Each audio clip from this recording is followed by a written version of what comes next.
Assalamualaikum warahmatullahi wabarakatuh. Halo semuanya, perkenalkan nama aku Rima Nursyaba dari absen 30.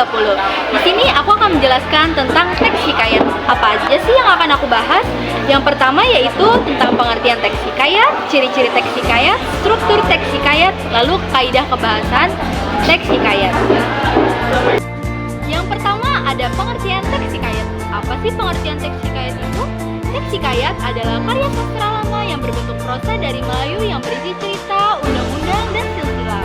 Isi cerita biasanya bersifat rekaan, keagamaan, historis, biografis, atau gabungan dari sifat-sifat tertentu.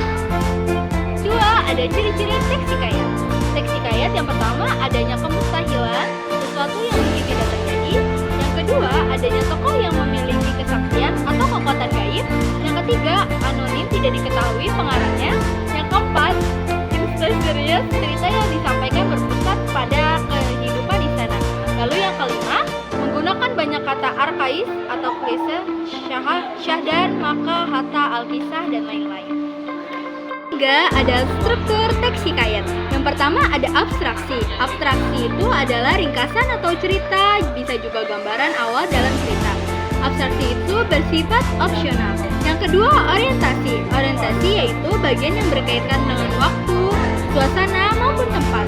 Yang ketiga, ada komplikasi. Komplikasi berisi urutan kejadian yang dihubungkan secara sebab maupun akibat. Yang keempat, ada evaluasi. Evaluasi yaitu konflik yang terjadi yang mengarah pada klimaks mulai mendapatkan penyelesaiannya dari konflik tersebut. Lalu yang kelima, ada resolusi. Resolusi yaitu pengungkapan solusi terhadap masalah yang dialami tokoh. Lalu yang terakhir ada koda. Koda adalah pelajaran yang dapat diambil dalam cerita tersebut. Terakhir ada kaidah kebahasan teks hikayat. Yang pertama ada kata arkais. Kata arkais adalah kata yang berhubungan dengan masa dahulu, kuno, dan tidak lazim digunakan di zaman sekarang. Contohnya seperti jangat, langis, atau maharana. Lalu yang kedua ada konjungsi temporal.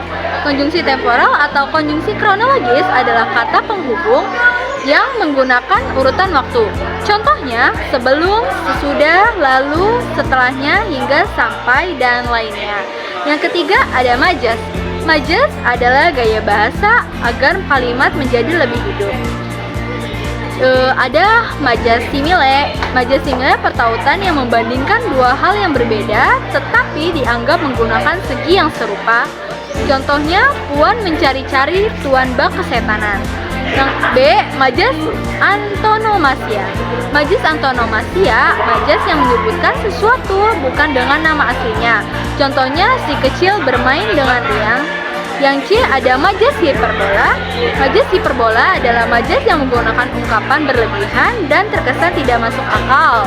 Contohnya, tangisan sang putri terdengar hingga langit ketujuh. Baiklah, itu saja yang bisa saya sampaikan. Kurang lebihnya mohon maaf. Wassalamualaikum warahmatullahi wabarakatuh.